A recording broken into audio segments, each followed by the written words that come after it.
Hello there, I'm Lloyd Evans. Welcome to Ramacrow. It's time for another voicemail. Today's voicemail is from Mariana. Let's listen to what Mariana has to say. Hello, Lloyd. My name is Mariana. Feel free to broadcast this message if you find it interesting.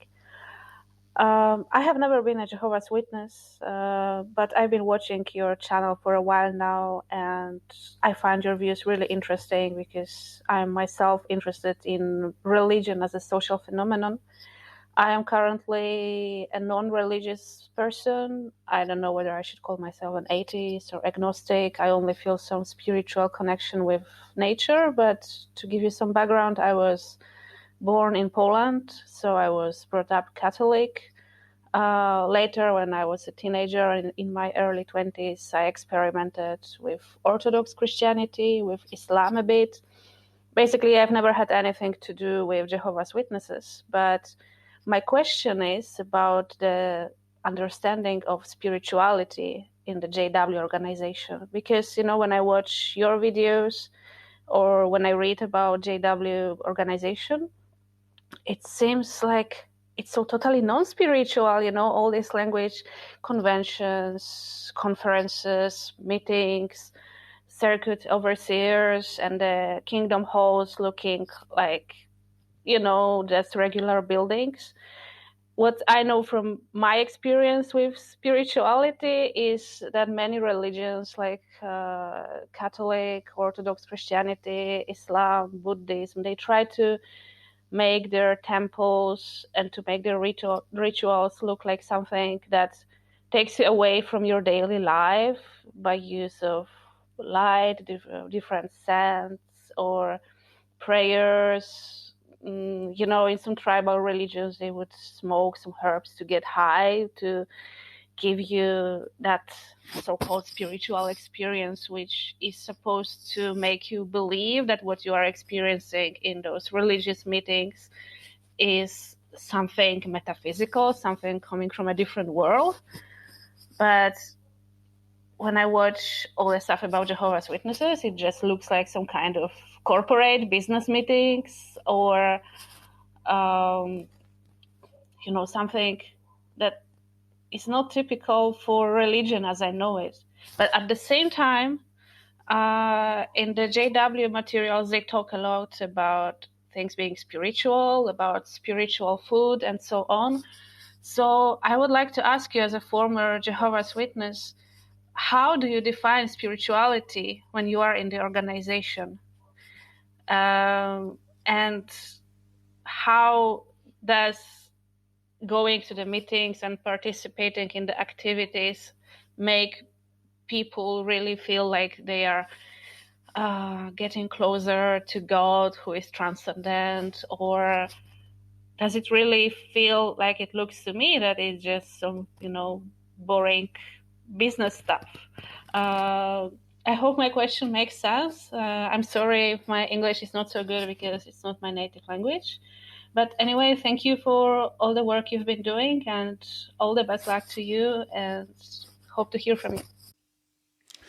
Thank you, Mariana. That was a fantastic message. It really infuriates me when people like yourself, who speak excellent English, apologize because English is not their native language. You were perfectly understandable, and it was a fantastic question, one that I haven't really dealt with, I think, ever before on the channel. This whole question of spirituality and the Jehovah's Witness interpretation of spirituality versus the, I suppose you could say, secular interpretation or definition of spirituality, although that sounds like a bit of a paradox. Anyway, let's look at the jw.org website. If Tibor is gracious, we can go to an article titled, "What is Spirituality? Can I be spiritual without religion?" Rather than read the whole article, let's just go straight for that definition. What is spirituality? It says the Bible's answer. So it can never simply be, well, this is what we think. They always claim that what they think and what the Bible thinks are pretty much the same thing. So already there's an element of manipulation going on here. It says, as the term is used in the Bible, spirituality can be described as a deep desire and willingness to please God and adopt his way of thinking. A spiritual person strives to live his life in harmony with God's values and under the direction of his Holy Spirit. The Bible often uses contrasts to explain spirituality. For example, unlike a spiritual person, a physical man does not accept the things of the Spirit of God or God's teachings. In contrast with spiritual people, fleshly people are prone to jealousy and strife rather than generosity and peace. And those whose speech slanders and separates close friends are called animalistic men not having spirituality. So a whole bunch of red flags should already be going up if you're reading this as someone who's never been indoctrinated into Jehovah's Witnesses. Already we're hearing that in order to be spiritual, you need to adopt a different way of thinking. In other words, you need to change who you are as a person. Because we are our way of thinking. The way we think defines us, doesn't it? And we're also having very dehumanizing language attached to anyone who isn't, quote unquote, spiritual. That last part about animalistic men, well, how dehumanizing can you get, really? And it's ironic as well that they say, and those whose speech slanders and separates close friends are called animalistic men. Well, that's ironic, isn't it? When we're talking about a group that routinely separates not just close friends, but close family members. Make of that what you will. So that's the Jehovah's Witness definition of what spirituality means. It's basically all-encompassing. It's all about changing your way of thinking and doing everything to please God as prescribed for you by an organization that claims to speak on God's behalf. So that's the Jehovah's Witness understanding of spirituality. There are a number of definitions of spirituality. I've gone for the Collins definition: the state or quality of being dedicated to God, religion, or spiritual things or values, especially as contrasted with material or temporal ones. I think that's a reasonable definition. It goes on to say the conditional quality of being spiritual, obviously, a distinctive approach to religion or prayer. So that first definition, the state or quality of being dedicated to God, religion, or spiritual things or values. I guess you could say that whereas this is a very broad definition regarding spirituality, even to the point where someone who's non-religious like you could probably identify with this definition, the Jehovah's Witness definition is almost a caricature of this. It takes things to extremes. You know, it's one thing to be dedicated to God or a religion or spiritual things or values. It's another thing entirely to allow a religion to dictate who you are, to allow a religion to dehumanize those whose ideas do not conform to its expectations. So that's basically the difference, I think, between the Jehovah's Witness definition of spirituality and the secular definition of spirituality, or the commonly accepted definition of spirituality. And I obviously am going to go with the latter one every day of the week. I used to consider myself a spiritual person as an atheist. And then I had it pointed out to me that it's kind of hard to call yourself an atheist while still hanging on to what is essentially a religious word or a religious identity, because spirituality has really nothing to do with logic. It's calling upon, as it says there, God, religion, or spiritual things or values. I guess when I was identifying in this way, I was thinking in terms of the feeling of awe that one can get when pondering, let's say, the universe, or when immersed in nature, or having some kind of experience where you realize how small you are. And I was identifying those situations as being quote unquote spiritual. I now no longer think that way. I think we can just call it, as I've just described it, experiences of awe and wonder and perspective and understanding one's place in the universe. I don't think you need to invoke the supernatural in any way to describe those situations. I understand if some people like to. I understand if some people like to use the word spiritual in that way. But that's my personal take on things.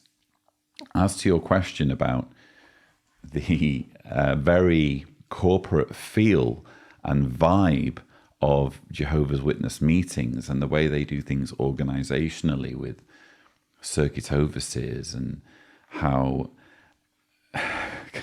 heavily sanitized everything feels, and how corporate everything is. I mean, I wholeheartedly agree with you. It's certainly easier to experience feelings of awe and wonder when you are in, let's say, a cathedral or maybe a temple. And, I've visited cathedrals here in Croatia and elsewhere. I've been to the Basilica in Venice.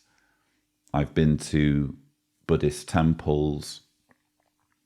And it strikes me that one thing that they all have in common is that the architecture and the furnishings, whatever, the decoration, the statues, the artwork, everything is crafted in such a way as to make you feel small.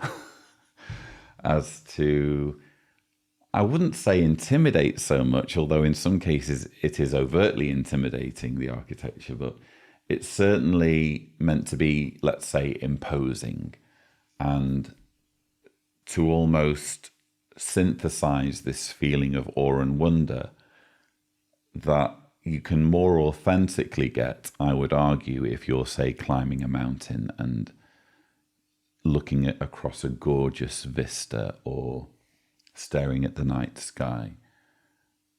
Jehovah's Witnesses, in my opinion, don't even try with their architecture to do that. I guess partly because they don't need to. They don't need imposing architecture or statues or imagery or anything that they would class as idolatry in order to control people. They have their literature, they have their teachings, they have their all-powerful governing body who gets to micromanage people's lives.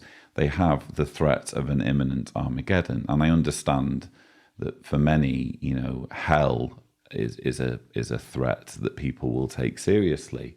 But I don't think that the majority of, say, Catholics are as deeply immersed in the theology or in the expectations that are placed on them as the majority of Jehovah's Witnesses are. I could be wrong, but it strikes me that, the majority of people who go to temples or who go to cathedrals They only need the imposing architecture and the statues and the burning candles or the burning incense or whatever to just feel that connection or feel that sense of awe and wonder that they can then associate with God.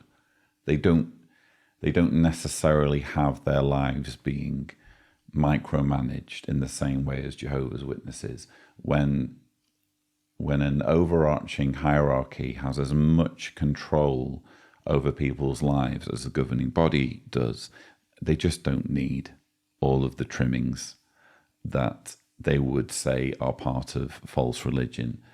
They can just write Watchtower articles or make JW broadcasting episodes or make video propaganda that will control people and make people feel inferior and in need of an organization to dictate their lives for them. That for me is probably the key difference. And I can understand it's confusing perhaps to someone who's never been a Jehovah's Witness to see people gathered in Kingdom Halls, these really kind of drab, mostly windowless buildings, and thinking, well, what's the attraction here? What's the attraction of essentially attending a seminar, almost like a corporate event? Again, it's just, I would argue, a different experience. It's almost like more concentrated, a more concentrated version of worship than perhaps the more emotion-based, spiritual-based version of worship that people of other religions might be more familiar with. So I hope that answers your question. It's a really, really good question, and I've just kind of thrown some thoughts at it, but it's such a good question. Maybe I should revisit it in a future video, but I guess that will do for now. Thank you again so much for your interest in the channel and for sending in this message. If you would like to leave a voicemail, the thing to do is go to speakpipe.com/Cedars, remembering to indicate clearly if you don't want me to cover your message on this channel or broadcast it in any way. But for now, that's all we have time for. Thank you so much for watching.